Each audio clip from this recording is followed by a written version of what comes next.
అందరికీ నమస్కారం అండి. నా పేరు రాజేష్. నేను ఈ మధ్య వాక్స్ అన్నీ నేను వచ్చేసి బైక్ మీద చేస్తున్నానండి. ఎందుకంటే చాలా కన్వీనియంట్గా ఉంటుంది, ఎక్కడ ట్రాఫిక్ ఉండదు, అది ఇది ప్రాబ్లం ఉండదు అని చెప్పేసి. ఎందుకంటే చైనాలో ట్రాఫిక్ అనేది బీభత్సంగా ఉంటుందన్నమాట. అంటే మామూలుగా అయితే పెద్ద పెద్ద హైవేస్ వాటి లాగో, కానీ సిటీస్కి వెళ్ళిన తర్వాత దోలు తీరిపోద్ది, అంత రేంజ్లో ట్రాఫిక్ ఉంటుంది. సో నేను ఎక్కడెక్కడికో కోటలకి వెళ్తుంటే కార్లు వెళ్ళవు ఆ జైలుకి. సో నేను ఏం చేస్తాను అంటే నా బైక్ మీద వెళ్తూ ఉంటాను. ఇదిగో నా బైక్ ఇక్కడ ఉంటుంది, నా ఎన్కే 400 అనమాట. ఆ బైక్ మీద వెళ్తూ ఉంటాను నేను. కాకపోతే ఏమంటే ఎవరికో ఏదో కాలిందండి. అంటే సూపర్ బైక్స్ మామూలుగా బయట ఆడడానికి కనిపిస్తే కొంతమంది కాలుతుంది కదా, ఎవడో ఎంత పెద్ద నైఫ్ తీసుకొని అలా పొడిచేసాడు దాంట్లోకి. వెనకాల టైర్ మొత్తం పోయింది.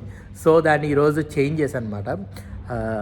జస్ట్ మామూలుగా వీడియో తీశాను ఎలా చేంజ్ చేస్తున్నానని చెప్పేసి. ఒకసారి చూడండి. చక్రాన్ని అయితే మొత్తాన్ని పీకేశాడండి. అదిగోండి, అయ్యో నా టైర్ ఇదిగోండి. దేవుడా, ఎంత మంచి టైరో, అదంత పాడు కూడా అవ్వలేదు అది. కానీ వాడు అలా చీటు వాళ్ళు నాకు చూపిస్తాను, అది ఎక్కడ దిగిందో ఒకసారి. వాడు ఇంకా చూపించలేదు.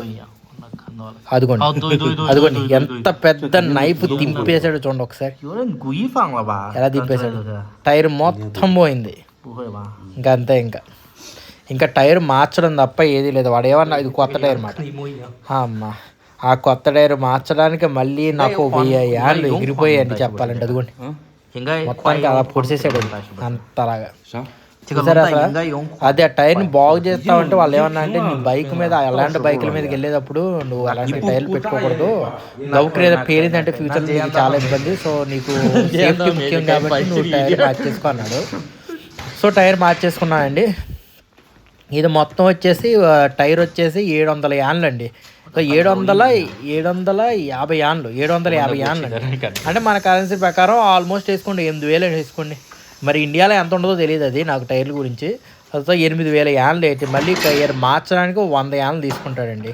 సో 900 యాన్లు. దాంతోపాటు వెనకాల మళ్ళీ బ్రేకులు కూడా చేంజ్ చేశాడండి. మా మొత్తానికి 1200 యాన్లు ఉష్ పట్ ఎగిరిపోయేమాట. దేవుడా, అదిగోండి ఇప్పుడు టైర్ మార్చుతున్నాడు. చిన్నప్పుడు మెకానిక్ షెడ్లోకి వెళ్ళి కూర్చునేవాడండి సరదాగా. మాకు గోపన్నయ్య అని ఉండేవాడు. అది మా ఏరియా, మాది ఒక పల్లెటూరు దగ్గర అండి, ఒక చిన్న ఏరియా. ఆ ఏరియాలో గోపన్నయ్య అని ఉండేవాడు, మెకానిక్ షెడ్ అనమాట. అక్కడికి వెళ్ళిపోయి ఇంకా వాళ్ళు టైర్లే మారుస్తూ చూస్తూ ఉండేవాడు అనమాట. నాకు భలే ఎంజాయ్ చేసేవాడిని అండి చిన్నప్పుడు. అలాగే ఇక్కడ కూడా ఇప్పుడు టైర్ మారుతుంటే అలాగే చూస్తున్నాను. అదిగోండి ఏదో ఫిట్ చేశాడు దాన్ని. ఇప్పుడు ఆ టైర్ తీసేస్తాడు అనమాట. టైర్ తీసి మనకు కొత్త టైర్ వేస్తాడు. దేవుడా, కానీ భలే ఉందండి, టెక్నాలజీ మాత్రం భలే మారింది. ఎందుకంటే నేను బైక్ టైర్లు మార్చడం అనేది చాలా టైం అయిందండి. యాక్చువల్లీ నేను ఇండియాలో ఉన్నప్పుడు ఎప్పుడో ఆల్మోస్ట్ 10 years బ్యాక్ ఒకప్పుడు టైర్ మార్పించాను. ఇప్పుడు మళ్ళీ ఇక్కడికి వచ్చిందో మళ్ళీ టైర్ మార్పిస్తున్నాను. తను అడిగాను అనమాట, మార్పిస్తుంది వీడియో తీయొచ్చా అంటే పర్లేదు తీయొచ్చు అన్నాడు.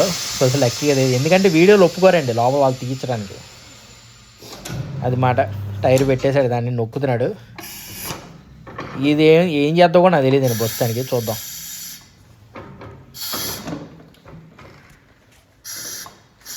అది సేమ్ కార్ టైర్లానండి. కార్ టైర్ ఎలాగ మారుస్తారు కదా,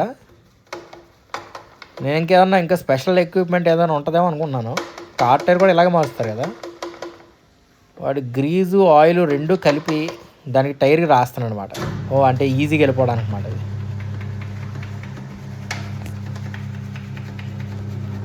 కానీ మిషన్స్ ఉండటం వల్ల మాత్రం భలే అండి, ఒక్కడ చేసేయచ్చు మొత్తం అంతా టైర్ మార్చడం. వీడిని అడిగితే, స్టార్టింగ్లో అడిగితే మాత్రం నేను చేయను అన్నాడు. కాకపోతే ఆ తర్వాత బతిమాలే అనమాట. ఒరే నేను రేపు నుంచి మళ్ళీ వెళ్ళాలరా బాబు బయటికి, నేను వీడియోలు తీయాలరా అంటే, నేను వీడియోలు ఏంటంటే చూపిస్తే ఇలాంటి వీడియోలు పర్లేదు అయితే నేను చేస్తాను తీయి అన్నాడు. సో ఈరోజు ఓనర్ చేత టైర్ మార్పిస్తున్నానండి. వర్కర్స్ ఎవరు రాలేదు. ఇప్పుడంటే ఇది స్టార్ట్ అవుతుంది కదండి స్ప్రింగ్ ఫెస్టివల్, అందరూ వాళ్ళ ఇళ్ళకి వెళ్ళిపోయారు. సో ఓనర్ చేత మార్పిస్తున్నాను నేను టైర్. అదిగోండి, ఇదంతా ఒప్పుకోవడం చాలా గ్రేట్ నిజంగా. కానీ ఇక్కడ ఒక విషయం అయితే బాగా నచ్చేది ఏంటంటే అండి, ఓనర్సు ఇంకా వర్కర్స్ అన్న భేదం ఉండదండి. ఏంటంటే వీళ్ళు వచ్చారనుకోండి అందరూ కలిసి పనిచేస్తారు, బాగా రెస్పెక్ట్ ఇస్తారు, బాగా మాట్లాడతారు. అది బాగుంటుంది, అది చాలా బాగుంటుంది నిజం చెప్పాలంటే. సో మన పాత టైర్ వచ్చేసి మొత్తానికైతే పీకేస్తున్నారండి. ఎందుకంటే అది ఇంకా పనిచేయదు ఇంకా. ఒక అంటే ఏదైనా చిన్న ప్యాచ్ అయితే దాన్ని ఏదన్నా చేయొచ్చండి. కాకపోతే ఇది మొత్తం చిరిగిపోయింది టైర్‌ని. అది ఎవడో బ్లేడ్‌ని గట్టిగా దింపేసాడు లోపలికి. సో ఇంకా టైర్ పనిచేయదనమాట. ఇంకేం చేయలేము ఇంకా. సో మొత్తానికైతే ఆ టైర్‌ని ఏదో విధంగా తీసేసినాడు. నాకైతే గుండెలు తరుక్కుపోతున్నాయండి. మంచి టైర్ ఎంచక్కా. కనీసం ఒక ఫ్యూ మంత్స్ అన్న వచ్చుండేది. కానీ ఆ దరిద్రుడు వల్ల ఎవడు చేశాడు కానీ మొత్తానికి ఒక టైర్ అయితే పోయింది. ఇంకా అదిగోండి ఆ కొత్త టైరు. ఇంకా దాన్ని పెడతారు ఇంకా ఈ రోజు నుంచి. దేవుడా, దీనికి 750 ఆన్లు. ఎంతైనా ఎంత ఎక్స్పెన్సివ్ అండి బాబు. ఇండియాలో కూడా ఎంత ఎక్స్పెన్సివ్ ఉంటుందండి. ఇండియాలో చీప్ ఉంటుందో తెలియదండి నిజంగా. అంటే రిటైల్ ప్రైస్లు చెప్తున్నానండి. మామూలుగా బయట కొనుక్కునే వాళ్ళు వేరేగా ఉంటాయి. మామూలుగా హోల్సేల్ ప్రైస్ అవి నాకు తెలియవు. రిటైల్గా మన ఇక్కడ ఎలాంటి షాపుల్లో తీసుకోవాలంటే ఇదే కాస్ట్ అండి. ఆల్మోస్ట్ 750 కన్నా తక్కువ లేదు అసలు. ఇప్పటివరకు ఇంకోటి ఏమైనా బ్రాండ్ ఏమైనా చూడరా అంటే ఇంకోటి ఉంది అది 950 అన్నాడు. వదిలే నాన్న ఇది పెట్టే నాన్న అన్నాను అంతే. మనకెందుకు లేండి బాబు 950 ఇది ఉన్నది ప్రస్తుతానికి ఇది సరిపోద్ది. ఇదే టైర్ సేమ్ టైర్ మాట. దానికి ఎన్కే 400కి ఇదే సేమ్ టైరు. సిఎఫ్ మోటార్స్ అన్నమాట. అయితే అదే సేమ్ టైరు. సో వాడే అదే ఫిట్ చేశాను. అదే చేయమన్నాను. ఎందుకంటే మనకి ఇంకా అంత దీనికన్నా ఎక్స్పెన్సివ్ అంత టైర్కి ఎంత పెట్టమా అనిపిస్తుంది నాకే. ఎందుకు కార్ టైర్ కూడా ఎంత ఎక్స్పెన్సివ్ ఉండదండి బాబు. దీని టైర్ ఏంటి ఎంత ఎక్స్పెన్సివ్ అండి బాబోయ్. కార్ టైర్ వచ్చేసి ఒక 500 యాన్స్కి వచ్చేస్తుంది. 550 అలా వచ్చేస్తుంది ఒక టైర్ వచ్చేసి. ఇది అయితేనేమో 750 అంట. 750 అని అలాగంట. బాబోయ్ చాలా ఎక్స్పెన్సివ్ అండి నిజంగా. కానీ దాన్ని పీకి ఏదో విధంగా కొత్త టైర్ని అయితే పెట్టేశాడు. అది ఇప్పుడు సెట్ చేస్తాను అనమాట కష్టపడి. కానీ మీకు ఎవరికైనా ఇలాంటి ఎక్స్పీరియన్స్ అయినాయండి? ఎవరికైనా మీ టైర్లు కానీ ఎవరన్నా ఇలాగ చింపేయడం కానీ కార్ల మీద గీతలు గీసేయడం కానీ ఇలాంటి ఎక్స్పీరియన్స్ అయితే కొంచెం షేర్ చేసుకోండి నాకు కూడా కొంచెం. ఎందుకంటే నేను ఒక్కడనే అయ్యానా ఇలా ఎంత ఎంత ఏమంటారు దీన్ని బ్యాడ్ లక్ నా ఒక్కడికే అయిందా అని. కానీ కాదు ఎంజాయ్ చేస్తున్నాను ఈ టైం మాత్రం. ఎందుకంటే ఇక్కడ ఇలాంటి షోరూంలో రావడం, షోరూమ్ అండ్ మెకానిక్ షెడ్లో రావడం అంటే నాకు చాలా ఇష్టం యాక్చువల్లీ. సరదాగా వచ్చి మా ఫ్రెండ్స్తో ఉంటాం. సో అదండి, కింద ఉన్నది వచ్చేసి నా పాత టైరు, పైన ఉన్నది వచ్చేసి నా కొత్త టైరు. ఇప్పుడు ఆ రెండు చూస్తున్నారు. పైది కొంచెం పెద్దగా ఉన్నట్టుంది ఏంటండి. ఏమో గాలి పెట్టలేదో ఏమో నాకు తెలీదు. చూస్తా కదా సేమ్ టైర్ అన్నమాట. చూడడానికి పెద్దగా ఉంది అంతే. ఇంకేనా కొత్తది కదా ఆ మాత్రం ఉంటుంది. కానీ వీళ్ళు చూడండి ఎప్పటికప్పుడు క్లీన్ చేసి పెట్టుకుంటారు. అది ఒక బాగా వచ్చుద్ది వీళ్ళ దగ్గర. ఇంకా నా వెనకాల ఆ టైర్ ఇప్పుడు ఫిట్ చేసేయాలి ఇప్పుడు దానికి. అది ఏమీ లేదు. ఇప్పుడు మొత్తం పీకేసాడు కదా వెనకాల, ఏమీ లేదన్నమాట. ఒక స్పెషాలిటీ చేసింది ఏంటంటే నాకు నా బ్రేకులు కూడా అరిగిపోయాయన్నమాట. యాక్చువల్ ఒక లక్ అయిందని చెప్పాలి. ఈ బ్యాడ్ లక్లో లక్ ఏంటంటే బ్రేకులు నేను చూసుకోలేదు. ఆ బ్రేకులు అన్నీ అరిగిపోయాయి. ఇప్పుడు చెక్ చేస్తున్నాడు చూడండి. ఎయిర్ ప్రెజర్ పెట్టి చెక్ చేస్తాడు అనుకుంటా. చెక్ చేసి ఇంకా టైరు అంటే హై ప్రెజర్ పెట్టి టైర్ కరెక్ట్గా ఫిట్ అవుద్ది అన్నమాట. అలా ఫిట్ చేసిన తర్వాత ఇంకా నార్మల్గా ఉంటుంది. అది అవ్వాలి, కరెక్ట్గా ఫిట్ అవ్వాలి.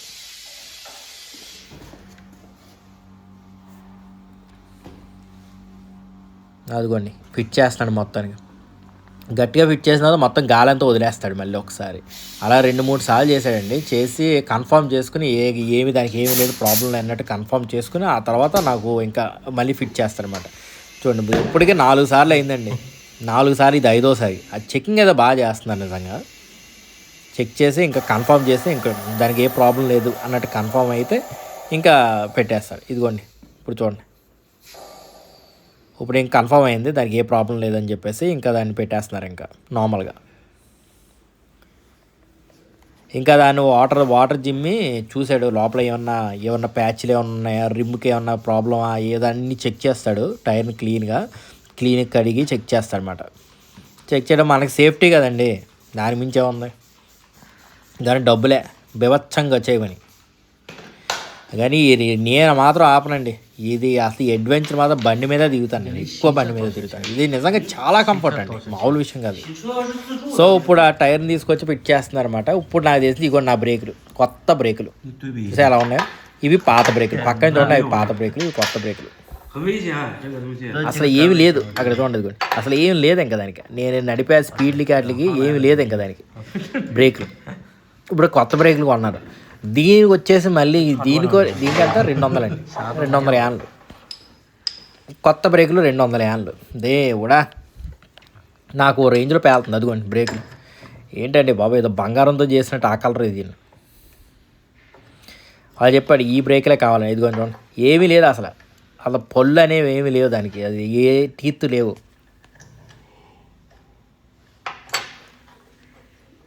మొత్తం అరిగిపోయాయండి. కానీ లక్కీగా మార్చానండి, ఎందుకంటే నేను మళ్ళీ రేపు పొద్దున్న అడ్వెంచర్కి వెళ్తున్నాను. సో ఇది కనుక బ్రేకులు కనుక పడకుండా ఉంటే చాలా ప్రాబ్లం అయ్యేది. కానీ ఇది ఒక్కటే మంచి పని అయితే అయింది. ఆ టైర్ వల్ల చెక్ చేయగలిగాను, లేదంటే మామూలుగా రానండి ఈ ఏరియాకి. ఆ టైర్ ఉండడం వల్లే వచ్చాను, అసలు ఆ టైర్ అలా పాడైపోవడం వల్ల వచ్చాను. అదే వాడు ఫిట్ చేశాడు అన్నమాట, బాగానే ఫిట్ చేశాడు. అంటే వాడు ఏం చెప్పాడంటే నేను ఎక్కడికైనా ఇప్పటికైనా వచ్చి ఫ్రీగా అయితే కడుక్కోవచ్చు అన్నమాట. ఇది మొత్తం బైక్ వచ్చేసి అదొకటి చెప్పారు. ఇదిగోండి ఇంకా ఫిట్ చేస్తున్నాడు టైర్ని, దానికి స్లోగా ఫిట్ చేస్తున్నాడు. చూడండి దేవుడా, టైర్ మాత్రం నెగ్గ మెరిసిపోతుంది ఓ రేంజ్లో. మాత్రం ఉండాలండి, మరీ 750 వాళ్ళని పెట్టి కారు చేయాలి, టైర్ చేంజ్ చేయడం అంటే మామూలు విషయం కాదు. ఖచ్చితంగా ఈ రేంజ్లో ఉండాలి షేరింగ్. ఏదోనండి మనసు తృప్తి పడాలని చెప్పి అలా చెప్పుకోవడం, కానీ అంత డబ్బులు ఖర్చు పెట్టానని మాత్రం ఏదోలా ఉందండి. అసలు టైర్కి అంత డబ్బులు ఏంటండి బాబు, నాకు అసలు అర్థం కావట్లేదు బాబోయ్. ఈ పవర్ బైక్స్కి ఇదొకటి ప్రాబ్లం, ఏదన్నా ప్రాబ్లం వచ్చిందంటే దానికి ఒక రేంజ్లో ఖర్చు అవుతాయి డబ్బులు. ఇంకా టైర్ ఇప్పుడు ఫిట్ చేస్తానమాట. నా నెంబర్ చూసారండి మీరు, K8770, మంచి ఫ్యాన్సీ నెంబరు. అదిగోండి గ్రీజ్ రాసి పెట్టాడు, అది ఏంటది దాన్ని ఏమంటారు మర్చిపోయాను. కార్ టైర్ తిరగడానికి బాగా పనిచేస్తుంది. బోల్ట్ కదా ఏదో అంటారు దాని పేరు మర్చిపోయాను. ఇప్పుడు గ్రీజ్ పెట్టి దానికి పెట్టాడనమాట.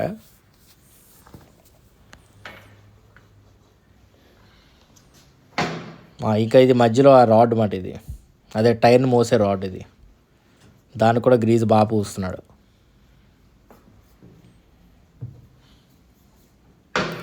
లేదంటే లోపలికి ఈజీగా వెళ్తామాట నాకు తెలిసినంత వరకు. మళ్ళీ దానికి ఇంకో దానికి మళ్ళీ డబ్బులు అడిగాడండో, ఏంటది బ్రేక్ ఆయిల్. ఎందుకంటే బ్రేక్లు అవి చేంజ్ చేస్తాం కదా, బ్రేక్ ఆయిల్ కూడా అది మార్చాలన్నమాట ఒకసారి. అది బ్రేక్ ఆయిల్ కూడా మార్చారు, అది మాత్రం 58 ఏళ్ళు తీసుకున్నాడు బ్రేక్ ఆయిల్. అసలు వందలే వామ్మో, మామూలుగా కాదు అసలు. ఇదండి టైర్ అయితే ఫిట్ అవుతుంది స్లోగా, కానీ వాడు మొయ్యలేకపోతున్నాడండి. ఆ టైర్ చాలా హెవీగా ఉంది. వాడు ఒక్కడంటే మామూలుగా మోయైతే మోయొచ్చు, కాకపోతే అది లోపల ఫిట్ చేయాలంటే ఇద్దరు గైరు మోయాలి. కాకపోతే నేను కెమెరాని పట్టుకున్నాను కదా, నేను హెల్ప్ చేయలేకపోతున్నాను దానికి. సో వాళ్ళ ఫ్రెండ్ అయితే పిలిచాడు, వాళ్ళ ఫ్రెండ్ వచ్చాడనమాట. వాళ్ళ ఫ్రెండ్ వచ్చేప్పుడు ఇద్దరు కలిపి చేస్తున్నారు. ఒకరు కరెక్ట్గా ఎత్తు పట్టుకుంటే ఒకరు కరెక్ట్గా పెట్టాలన్నమాట, లేదంటే సెట్ అవుతుంది క్లీన్గా. కానీ చాలా హెవీ ఉందండి ఓయ్, నేను ఏదో అనుకున్నాను కానీ టైర్ చాలా హెవీ ఉంది.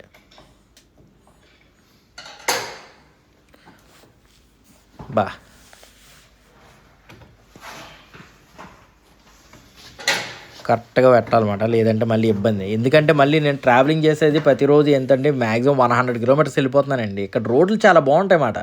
ఎంత 100 కిలోమీటర్స్ అలాగే 1.5 అవర్లో కొట్టేస్తున్నాం, అలా ఈజీగా వెళ్ళిపోతున్నాం అన్నమాట. కానీ చాలా కన్వీనియంట్గా ఉంటాయండి రోడ్లు. కానీ ఇలాంటి దరిద్రులు వాళ్ళ బ్లేడ్లు అయితే ఎంచకుండా ఉంటే బాగుండేది.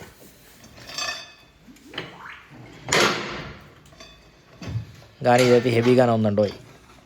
అమ్మ ఎట్టకేలకు ఎంటర్ పాస్ అయ్యాడు దేవుడా. చూసారు మొత్తానికి వెళ్తుంది. అదే స్టార్టింగ్లో చాలా కష్టంగా ఉంటుందండి. వాళ్ళు చెప్పాడు మాట ఏంటంటే ఇది 100 ఏళ్ళు మేము ఊరినే తీసుకోవట్లేదు, ఆ టైర్లు పెట్టడానికి మా తల ప్రాణం తోక్కొస్తుందని చెప్పారు. వాళ్ళు అన్నది అది ఇప్పుడు అర్థం అవుతుంది నాకు. ఎందుకంటే ఈ టైర్ ఒక్కరు ఫిట్ చేయడానికి వాళ్ళు ఒక్క రోజంతా వేస్ట్ చేశాడండి. ఆల్మోస్ట్ ఒక ఫ్యూ అవర్స్ అయింది, రోజు అంటున్నాడు ఫ్యూ అవర్స్ వేస్ట్ చేశాడు.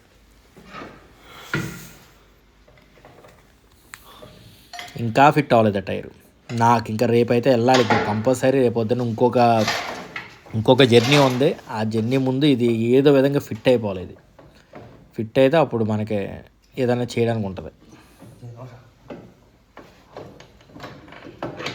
అదిగోండి ఏదో విధంగా పెట్టేస్తున్నాడు వాడు లోపల.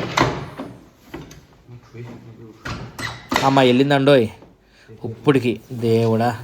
త్వరగా బెటరా బాబు, ఆకలేసేస్తుంది. నాకేదో ఒక రేంజ్లో అండి బాబు, ఎందుకంటే వాళ్ళు ఇది ఫస్ట్ టైం ఈ షాప్కి రావడం, వీళ్ళు నాకు తెలియదు. సో అంటే షోరూమే, కాకపోతే ఎందుకు వచ్చిందని చెప్పి నేను అక్కడ ఉన్నాను. మొత్తం ఇది అయిపోయిన తర్వాత ఇంకా నేను వెళ్ళి ఏదైనా తినాలండి బాబు. మామూలుగా లేదండి ఆకలి అనేది, అసలు ఒక రేంజ్లో ఉంది ఆకలి. ఇప్పుడు ఇది అయిన తర్వాత తింటమే ఇంకా. అదే అండి, ఇప్పటికి ఇలా ఫిట్ అయిందన్నమాట. ఇప్పటికి నా కారు, అదే నా బైక్.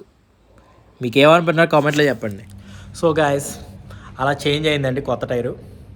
ఇప్పుడు ఇది వచ్చేసి కొత్త టైర్ అన్నమాట. ఇది టైర్, కొత్త టైర్. సో కొత్త టైర్ అండి. దీనికి మొత్తానికి పేలింది బిల్ అయితే మొత్తం రేంజ్లో. నేను ఎప్పుడు నా బైక్ని కింద పార్క్ చేస్తానండి. దీని పార్కింగ్, ఇది పార్కింగ్ ఏరియా. పార్కింగ్ నెంబర్ వచ్చేసి 501 ఇది మాట నా పార్కింగ్ ఏరియా. కారు వేరే చోటను పార్క్ చేస్తాను. అయితే ఇదండి, ఈ వీడియో మీకు నచ్చిందని ఆశిస్తున్నాను. Like and subscribe my channel. మళ్ళీ ఖచ్చితంగా దీంతోనే చేయాలండి. ఇది ఏంటంటే నాకు బైక్ మీద చేయడంలో చాలా సరదాగా ఉంది ఇప్పుడు ప్రస్తుతానికి. సో ఇంకా తిరిగేస్తాను బీభత్సంగా, మంచిగా వీడియోస్ చేస్తాను. సో ఎంకరేజ్ అయితే ఖచ్చితంగా చేయండి. మళ్ళీ నా వీడియోతో మళ్ళీ ముందుకు వస్తాను. అంతవరకు జై హింద్.